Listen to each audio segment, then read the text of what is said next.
Well, this is a long time coming. I have been planning to have Jeff Lutz come on board on my channel for a very long time because Jeff and I speak manufacturing. Jeff, glad to have you on board today.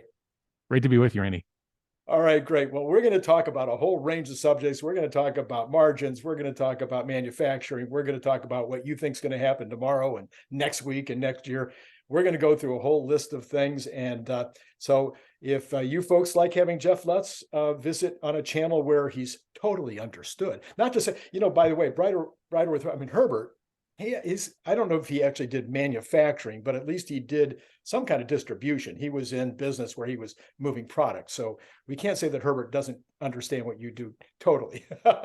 Herbert's a product guy. He's a great product guy. And so I love having conversations with him. And yeah, we have a great time. Yeah, absolutely. I enjoy watching you on his show. All right. So let me get into some of these crazy questions I have for you. I think what everybody is going to be most concerned about coming up is going to be margins. And you and I are about this far apart, maybe with regard to what's going to happen tomorrow on margins. So I think on Brighter with Herbert, you have talked about 15 to 18%. Mm-hmm. Yeah. You don't think it'll get over 18%? Yeah, X-Reg credits. Yeah, I'm being kind of a conservative approach because I here's my thesis. My thesis is the market. First off, analysts don't do a very good job of understanding supply chain and understanding the sources and origins of gross margin. They kind of just look at MSRPs and they just kind of do they run numbers in a spreadsheet and say, well, if, they did this on the configurator in April and they did these inventory price cuts at the end, but there's this whole concept of, there's entrance and exit velocity on margins.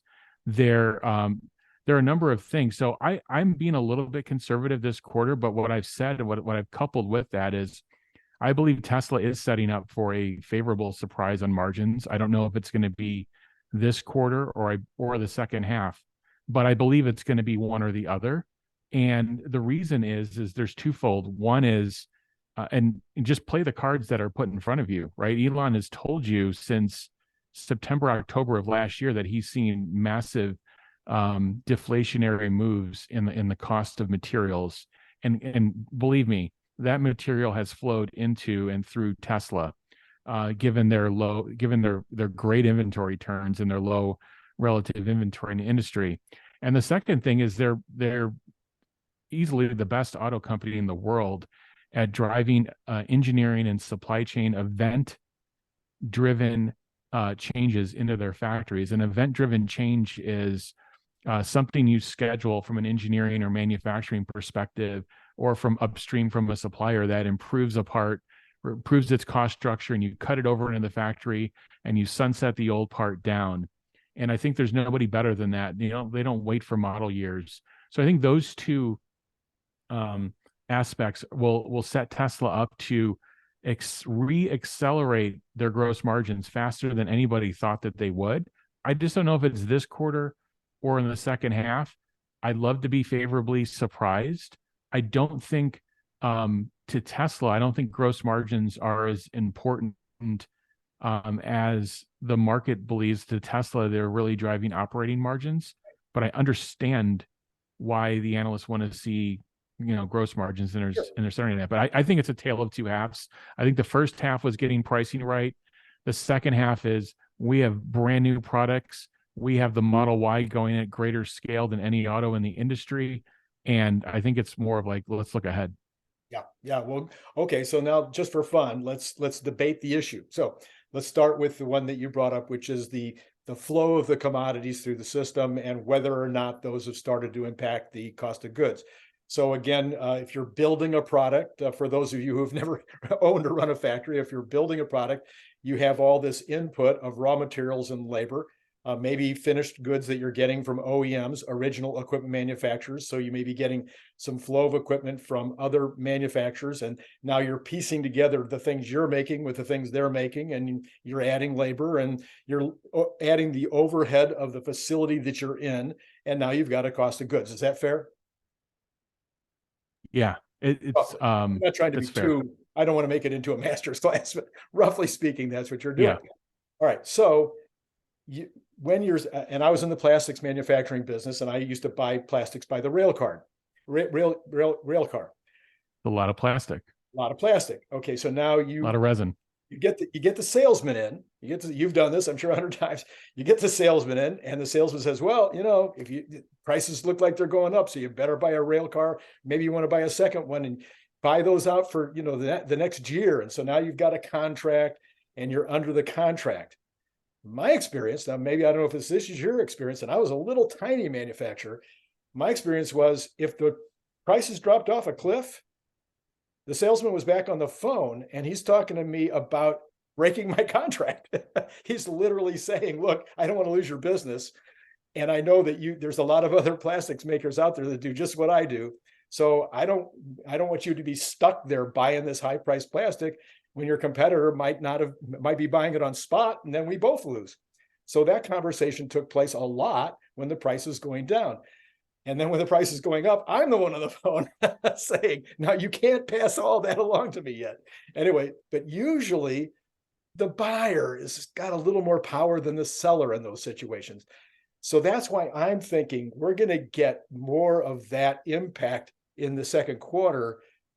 It'll come even better in the third and fourth quarter. You're right. But I'm thinking a lot more of that might flow through this quarter. And I'm putting the number at around 200 million. Yeah. I mean, we're talking 90 days or less difference. So it could be, and like I said, I think they're setting up for a surprise. If I were to add a third and fourth point to why Tesla could surprise on gross margins, remember I said the first point is the commodity roll-off. Second point is their ability to drive event-driven changes. The third point is getting to what you were just saying, Randy, which is Tesla's leverage over the supply base. And I've made this comment before. I can't think of a conversation that Tesla could be in with a supplier now where they don't have superior leverage. They're not even in the situations where they may be sole source, which I think are very small.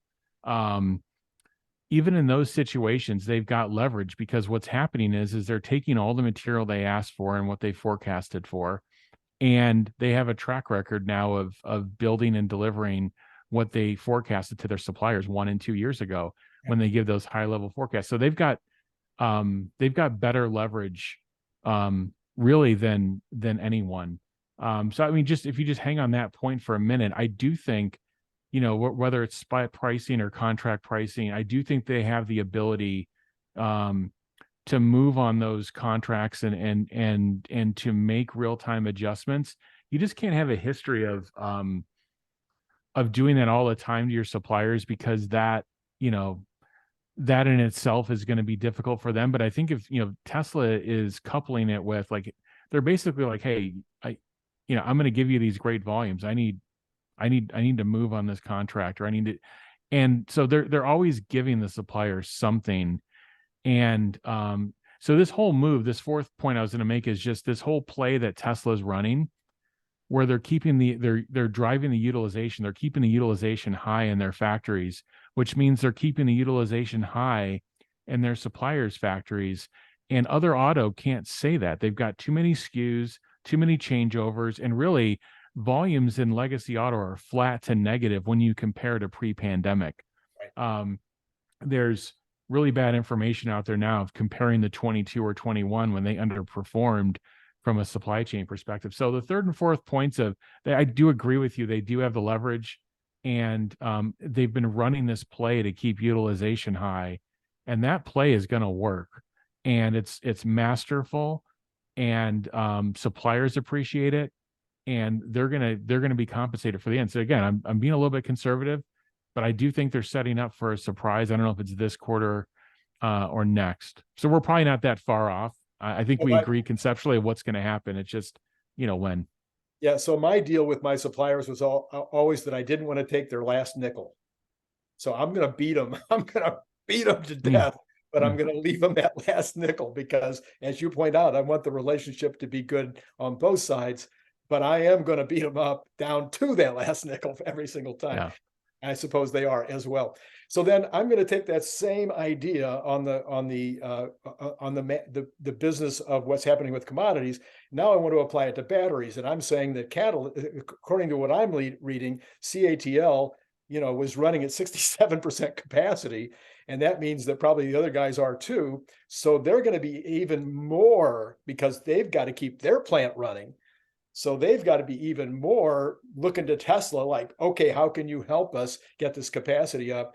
And no matter what their contract or what their deal was, I think Tesla should have been able to beat them up pretty early in the game. And I'm putting another 200 million in that slot.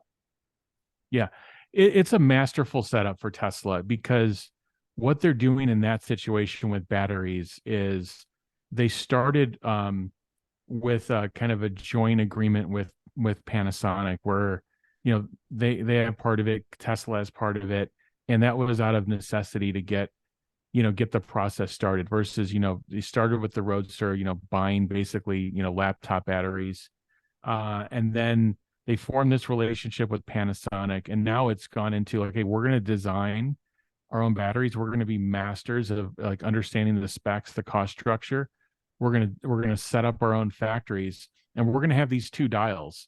And these two dials are going to be, look, we're going to get this thing to yield, we're going to get it to velocity, and we're going to have the ability to basically build our own batteries to a large extent. And they're going to be able to turn that dial up, and they're going to be able to turn it down when there's an overcapacity in the rest of the battery industry, which you're alluding to right now. They can probably keep their dial pretty low on their internal production and buy more on the market. And when that tightens, they have the ability to just, expand their own capacity. This dry battery electrode process for 4680, it's a remarkably small process and kind of small in surface area to set these factories up and scale them. They just got to get this process, up to rated speed and velocity. It's not there yet. So they don't have that cudgel yet, but just at a high level, what Tesla's setting up with insourcing and having an outsourcing relationship on battery packs is going to give them leverage in oversupply and undersupply situations. Yep. Perfect. Okay. So then my third one is, I can't find anyone, not anybody out there who is plugging in the IRA money. I can't find, it's not going to be a separate line item. Apparently it's going to be in cost of goods sold. Again, let me explain to those of you out there who are not accountants. This money is going to come in from the government. Inflation Reduction Act money that's going to be reducing the cost of batteries that Tesla makes. They've made a deal with Panasonic batteries. They're going to get $7 a battery on those, or $7 a kilowatt hour. I'm sorry. And they've also got some other benefits coming in from the way they pack these batteries. So there's a bunch of benefits coming from this IRA stuff. And there is it could be, I think, accounting wise, this could be a separate line item. They could say IRA money as a separate line item and have it spelled out. I don't think they're going to do that. I think it's going to be showing up in cost of goods sold as it flows through, either from Panasonic on the invoice, so it'll just be a lower cost battery, or whether it comes in any other form. I think it's going to be in cost of goods sold. And if it is, I think there's another, they said 150 million to 250 million a quarter. I'm going to take the middle number, and that's another 200 million. Yeah. And you're right. And I was actually screaming about this last year, like everybody was reversing their 23 estimates, and probably rightfully so. There's been, I think, 21 revisions lower on 23 and 24. I was yelling about this IRA, like, look, it's not only going to be on the consumer side, but Tesla is going to be getting credit. And how are you modeling this in? I think this is one of those catalysts that is very, much undercalled. And I think it's going to be in that range, a couple $100 million in the beginning, but I think this thing is going to turn into the billions in the future. And it's just one of the things to add to me, like that. There's the left side of the ledger, which, like, what are all the catalysts or option values for Tesla and the stock? And then what are the kind of detractors maybe on the right? This one definitely goes on that left side of the ledger of being a real option value to really grow revenue and to really improve margins and help really Tesla. I mean, they had that capex going into Berlin for battery, and they just literally did a U-turn on it and brought it to the US because of the impact. So Elon wasn't asking for the IRA, but now that it's here, why not, leverage it and help, just help grow. So yeah, I think you're right. I think it's being undercalled a bit, and I think it's going to be something that in the future, especially with stationary storage, I think it's going to really grow. I'm hoping that Tesla somehow will continue to give us some kind of an idea of what that is, because it's really is a separate item. It's not a normal cost of goods item. And I think that there should be a note. I'm hoping they'll put a note in the financials that calls that out, because I think that would just be helpful to everybody to understand the company better. All right. Then, okay, I'm just going to take that 600 million. I'm going to add it in, and that's going to take your 18 to 21, which is where I am. Okay, so I have a couple of other smaller items that I think might impact also, but you also have. You could be right. Yeah. Yeah. And it 100%. And it could be 20, it could be 20 and a half, but we'll certainly find out in about 24 hours. Yeah, I don't have high conviction. I mean, I think there's a wide range, and I think it's a coin flip. I think the way you described it, yeah, it could be in this 15 to 18 range, or it could be the 18 to 21 range. I'm at a coin flip between the two. I would be happy if it's in the 18, and I wouldn't be surprised. I think it's really a coin flip this quarter because of this transition of where they stopped the MSRP reductions on the configurator in April and let it really settle. Yeah. All right. Well, I want to switch subjects now. I want to go over, unless you want to give your number for the earnings per share, or do you have a number? Yeah, I'm basically in the 95-cent range for that. So I'm definitely even at 18%. Yeah, I mean, I'm a beat, but I don't know exactly where it's going to come from. Okay. But yeah. All right. Well, I'm at 96 cents also. So there you go. We agree on that one for different reasons. All right. Okay. Yeah. Okay. Put me in the low to mid 90s. And like I said, I'm not modeling this down to the fraction of a penny, but I do think Tesla has a history of beating EPS. So I'll take them that they're going to continue to do that. If I don't do it today, we'll do it in the future. I might forget, but at the end, I want to talk to you about the way that you model, because I think we model similarly, and I'd like for folks to hear how that works for you. All right, let's talk about Ford. Here's my perception. I'm Jim Farley, and I'm sitting here and I'm going, we're getting our butt kicked. We're being destroyed here. I've been in that seat. I've had competitors that were out there making me very, very, very unhappy and upset. But if I'm Jim Farley, I can watch YouTube. I can be watching the YouTubers just like anybody else. I can be watching the pundits that seem to understand the Tesla story. And unless I'm just going to put my head, and I'm using Jim as the example, there's 27 other guys just like him that are paid lots and lots and lots of money as CEOs to theoretically be thinking years out and multiple moves on the chess table. And yet you were in the flip phone business and then in the smartphone business, and you saw these smart companies over and over again go, oh my gosh, what happened? Yeah. How in the world can Farley not be putting in cameras in 8 positions on every car that's going out the door right now? That's like number one for me, is how can he not at least be putting the cameras in the cars and hooking them up so he can get the data? I don't know. I don't get it. Help me out. You've been in the big tent. You've seen these guys at a high level. How can they blow it so bad?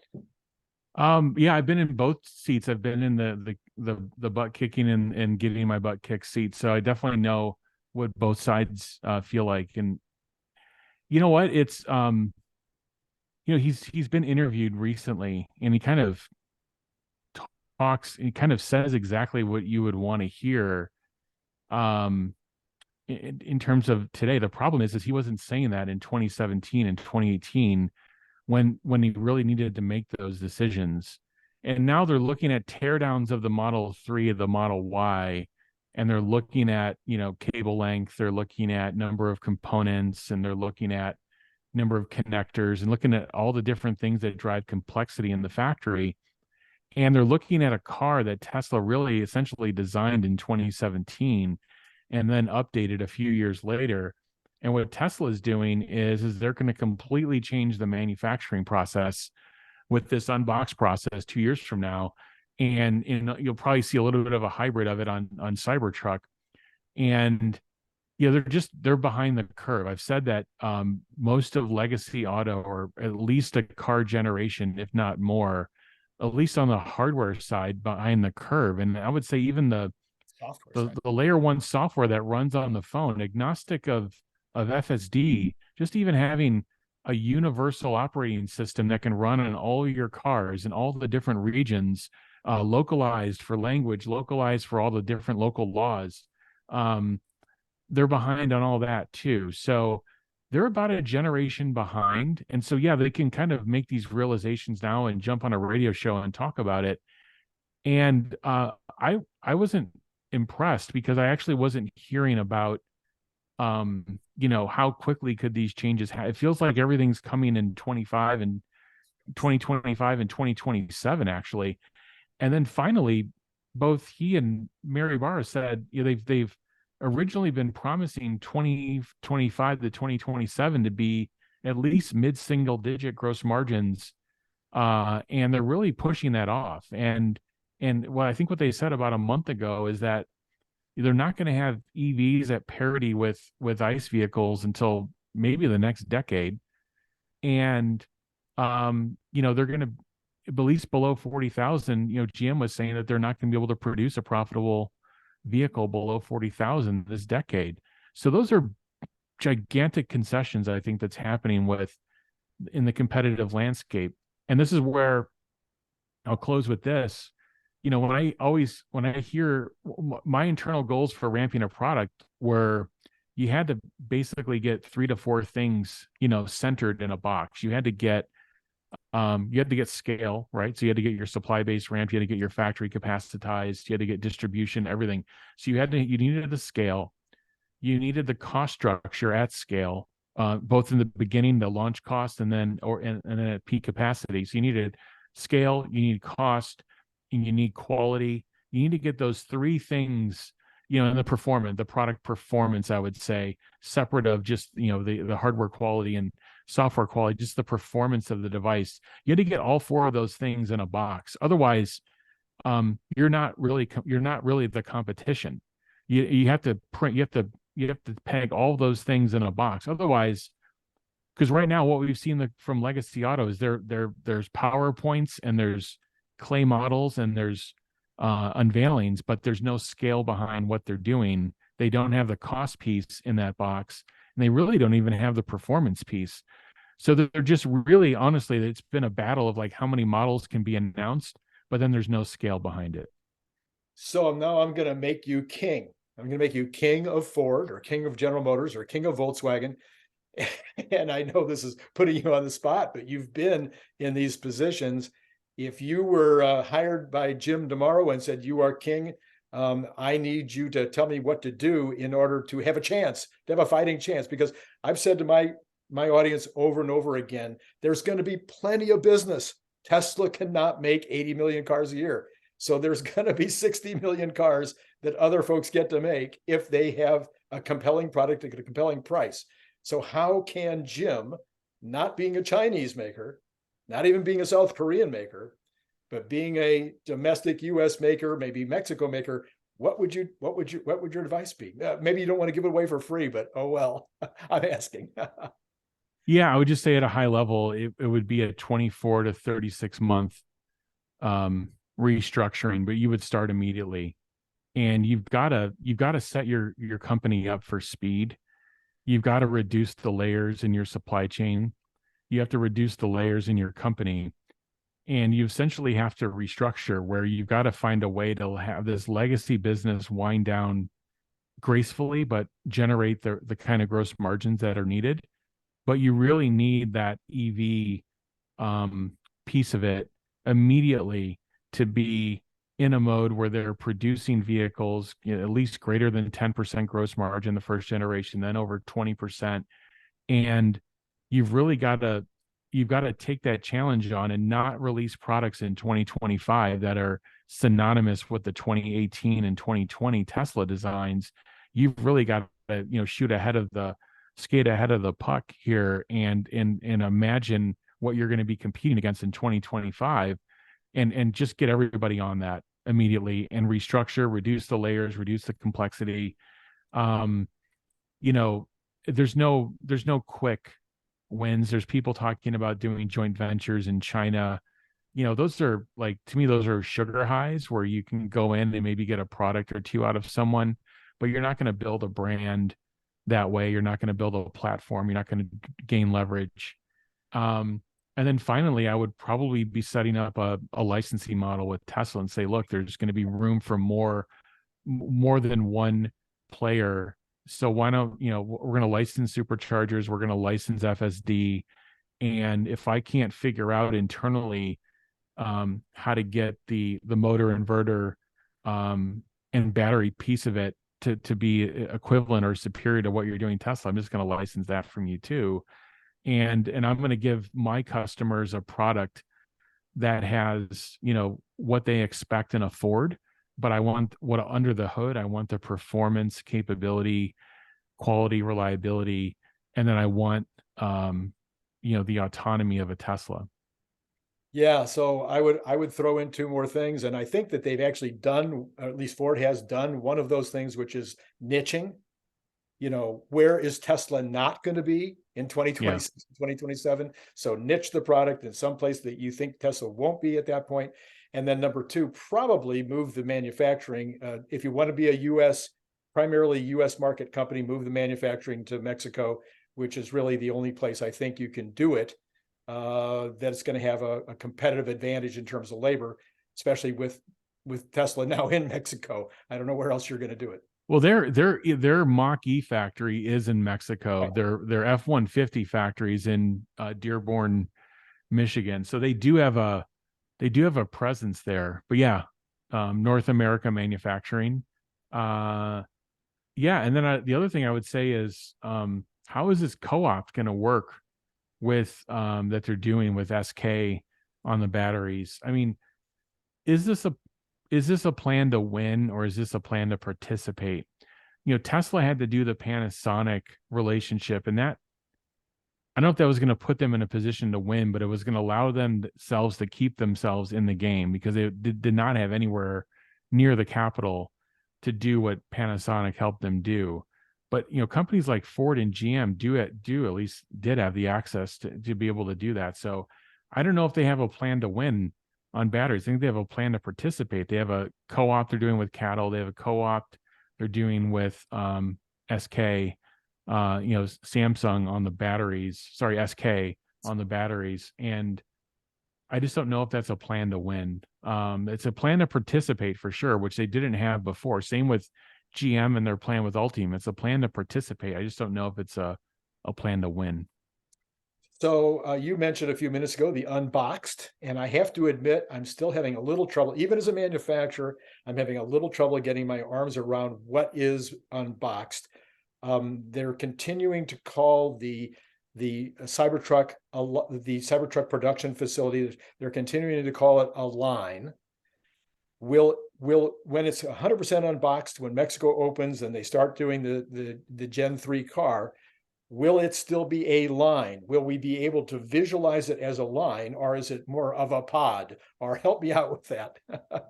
Yeah, I mean, it's a good question. Will they go pods, or will it be a line with parallel outputs on the line? But essentially, Unbox is going to allow a lot more parallel operations. It's about the order of operations, and it's the ability to do things in parallel that you would have done serially before.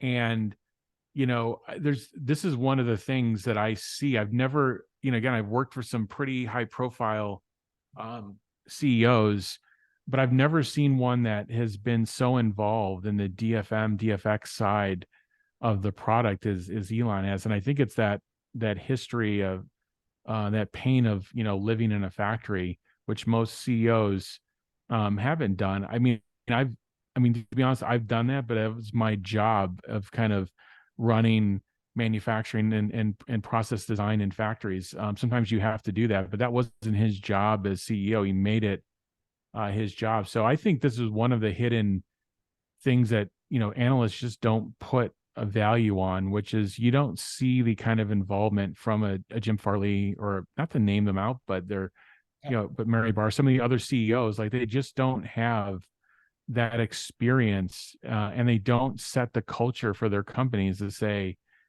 this generation in 2025 it's really more about how the thing goes together. And then I want the industrial design teams to figure out how to make the product look good after we figure out how to make it go together in the most efficient manner possible. In conventional manufacturing, it's like, this is what I want the product to look, conventional product design everywhere. And major mega cap companies, and some of the biggest in the world, are still very hierarchical, which is like, what do we want this product to look like? How do we engineer the product? And then, okay, now go figure out how to build it. And I think that's the fundamental difference you're seeing with Tesla. And you don't have that culture of cost structure and design for manufacturability, simplification first. And you heard it on Investor Day. You heard it was like music to my ears hearing the engineering VP talk about how he does design, mechanical and electrical design. It's co-located and co-opted with the manufacturing effort to get the best results.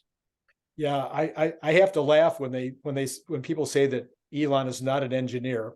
That is categorically not true. But I also have to laugh because it really doesn't matter. I managed to get through high school physics and chemistry. I actually liked both of them quite well, but I had no interest in continuing in college. I have an undergraduate degree in psych and a graduate degree from UCLA in law. And I have plastic product inventions. I've set up 3 factories.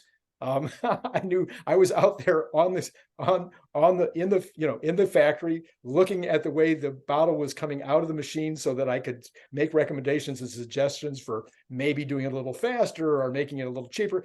I mean, you don't have to be an engineer. It's curiosity and problem solving, and that's what you possessed when you were doing what you did. And that's what it's all about. And for years, many CEOs just didn't have that curiosity and didn't, kind of have that sleeves rolled, first principles, mannerisms about themselves. And that's kind of why they're in the position they're in. These big auto businesses were set up in a way with their financing and with, there was just so obfuscated in terms of like, what are the sources of gross margin? How do you build up this unit economic stack? How do you transform it? And really, it was just set up for like, we can make money on the financing, we can make money on the service and the product. If you just stripped it out and looked at the unit economics of the product, how it's designed, how it's built, how many layers are in that supply chain? How responsive are you? How are you turning inventory? They made all that not matter for so many years because they had this thing of service and financing just clouding the whole thing. So now you have someone come in and kind of ramp this and pull this from under their feet. That's essentially what you're seeing happen. You're seeing at every this will level. be written about in history books. Oh yeah, at every level, it's being pulled out from under their feet. All right, so the 2 big things that I care about tomorrow, Brian Wang says, he was on yesterday on the show, and he said, I think that they've got the 4680 line, the first line is up, and it is now producing at a decent rate, but they're still trying to speed it up to get more out of that line. But he thinks that the next step for them, he thinks they're already doing it, is that they had 4 other lines that were being certified, and that he thinks that they're going to be, if they haven't already, they're just going to go ahead and ramp those other 4 lines immediately so that they can quintuple or whatever their production and then speed all of them up at the same time, and maybe even do the same thing in Berlin and Reno, go ahead and start the first lines. Does that make sense to you as a guy who's done this lots and lots of times? Yeah. If they've solved the problems that were preventing them meeting their yield targets and their UPH, or their units per hour targets, it's all about velocity and yield ultimately in a factory. And that's the thing they're optimizing with this battery, is their output per square meter. if they've solved those fundamental problems, then yeah, widen it out to the other lines and let's, I think there's a term we had, stack them, let them fly, stack them high. And, yeah, that makes sense. But the question I have is, have they solved those fundamental issues that allow them to do that? Because what I view in Austin currently is there's two drags on gross margins in Austin. I think they're both connected, which are the lack of supply and sputtering supply and the yield of the 4680. Yeah. So that part, when that battery comes off the line, it's a much higher price point than probably what they targeted for peak production. And then the second thing is, yeah, it's preventing their ability to get that factory to the 10K per week mark. And that those two are a net drag on Austin. So if they've solved that problem and they can spread it out, then Tesla's in a very good position. And just for the fact of LFP and its cost structure and the points you brought up on with cattle, they're in a really good position. Quite frankly, here's the thing: Tesla has the product that people want to buy, and it's at the right price point. They talk about, are buyers souring on EV, and the answer is unequivocally no. They're souring on EVs that cost too much and don't have the features and performance of a Tesla. Absolutely. All right. So the other big question, of course, you probably know about me, that I'm the optimist, and it's my favorite product of all time. And Scott Walker and I have had this conversation many times. He says, "Hey, That's look, great. There's no limitation on manufacturing here. They could set this line up tomorrow. They could make 1 million pieces, which is my number for next year.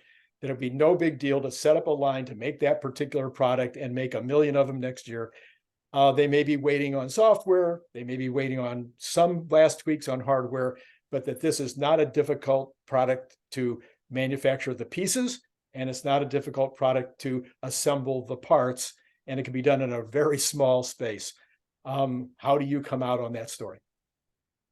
Yeah, we used to have a process in the industry called build to stock, which was, you're doing something really compelling in software, but you have the ability to get your hardware built and ready. So when the software is ready, it's a process called reflashing. You'd reflash it. You'd have some core image on the product that would allow you to build it and test it. And then you'd have the ability to flash in of the final image at the end and light these things up and let them go out the door, because it's a very small, very low cost process. In fact, now you have the ability to actually do image, reflash. You can actually do it over Wi-Fi, and they could literally light these things up and kind of make it look like the iRobot movie. So there's fundamental questions I would have. I saw I follow the job postings, and I saw that they're hiring the manufacturing lead in Reno for the bot. So that tells me that they want to hire somebody to do the line design with engineering and to start hiring the other functions. And so it gets it out of this hand assembly that they're probably doing in Palo Alto. And now you would get better than hand assembly, probably not full mass production, but you would be on a path to doing these NPI builds, new product introduction, pre-production builds in a production factory where you've got more space and you can do more production processes. The fact that they're just posting that job, and they're probably 12, at least 12 to 18 months from mass production, in my opinion. And then the other question I would have is like, well, what's the problem list on the bot from a hardware perspective? And what's the test plan? And what percent of the test plan are you through Tesla? And understanding, is the bot doing everything you need from a hardware perspective, functionally? And how is it doing from a reliability perspective when you put these things in at -30 and you do, that was my other job, as I was chief quality officer of Motorola and Lenovo, and I had the reliability labs and I had the customer interface and so forth. And so, yeah, if you hyperextend the knee, what happens at certain temperatures? These corner and edge cases could cost you a tremendous amount of money if you order all this material for millions and millions, and then you can't convert it and send it out to people. But I do agree that you want to start, now we're seeing multiple bots and videos, and maybe you want to get from, 5 to 10 to now 100. And then you go from 100 to 1,000. I do think that they're at the stage of wanting to do that just to get more feedback before you send those final designs out to suppliers and say, look, this is what I want you to fabricate. So my questions would be, how far are they from final design? How far are they from getting through their final test plans and to being able to release final designs on the bot? I think you'll hear Elon say something of like, we think the bot is at, its final design. I haven't heard that from him. All I've seen is that the advancing functionality in these videos, which are very exciting. So I think they're going to scale it up in small sections, but when I look at the job posting, and they probably have a big problem list they're working through. I think we're in a 2-year window where it could be in production within 2 years. Yeah. All right. So I'm going to take, you said 12 to 18 months. I'm going to take the 12. I'm going to take the 12. Okay. Okay. Possible. That's right. All right. So my last question is, let's talk about the market in general, because I took another look at your tweet thread, and it looks like you also pay attention to the macro and pay attention to the stock market itself. So I posted over the weekend, I think I was the first person in the world to post this, that I think that there's been a shift in sentiment, and that the market is now looking past inflation and past interest rates, and that the money that's on the sidelines is very likely to start coming in now, and that could be basically that money, I call it itchy fingers, and that these people now are looking for an opportunity to make more than 5.5%, which they were happy to make during the down times, but now they're like, okay, I'm a little more risk on. I want to make more than 5, and I don't want to miss the second leg of the bull. So I believe that all of that is that the overall economy is perfect for that, because it hasn't gone in the hole, but it's got a lot of room to run, except for labor, but it's got a lot of room to run. So anyway, what do you think? What do you think of my proposition? Yeah, I think we're aligned. I've been one of the people that, I painfully stayed invested. And I'm not good at timing the market. Do I trim in certain areas? Yep. And do I expand in other areas? Yep. But, my core positions, I kept, and I'm glad I did, because it's very hard to get cute with this market. When you hear everybody saying the same thing, so everybody was beating the recession drums, you have to almost take a non-consensus view and say, what if they're wrong? And so I stayed invested, and I'm glad I did. I think that sentiment shift started, maybe in late May, and definitely in June. And now you have all the banks and all the rating firms that were calling for 4,000 S&P end of year. Everything's now being re-rated to 4,500, 4,800. Some are at 5,000 now. So it's a little, I would say if you're somebody that consumed fintech and made decisions based off of that, you'd be pretty frustrated. And but I'm with you. I think the markets are looking past 1 or 2 rate hikes, and they've basically priced it in. The one thing I'm concerned about is if I look at that private payroll thing, the private payrolls from Bureau of Labor Statistics, they keep restating the numbers every month from the prior months. And if you just look at the trend, forget 1 month in isolation, that trend looks like it's going to zero. It looks like they're going to, at some point in the next couple of months, potentially break the job market. And this is why I hope the Fed kind of, they've got the controls of the plane. Are they going to let it, smooth landing and hit the ground? Or are they going to, pull up here, and so we don't hit the ground?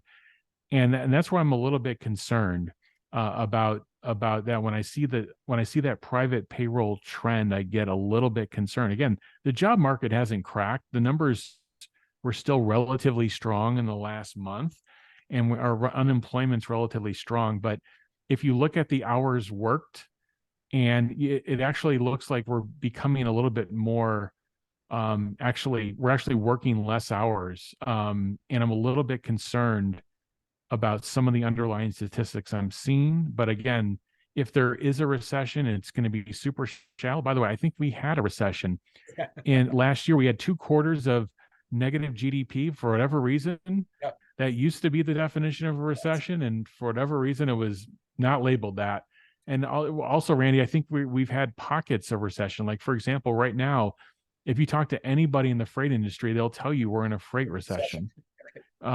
Cargo, rail, trucking, and warehouse inventory and square footage that's consumed with inventory, we're in a freight recession. So I think you may have these rolling pockets, but I'm of the camp of, and again, not financial advice, but I'm staying the course, and I've been risk on for a period of time.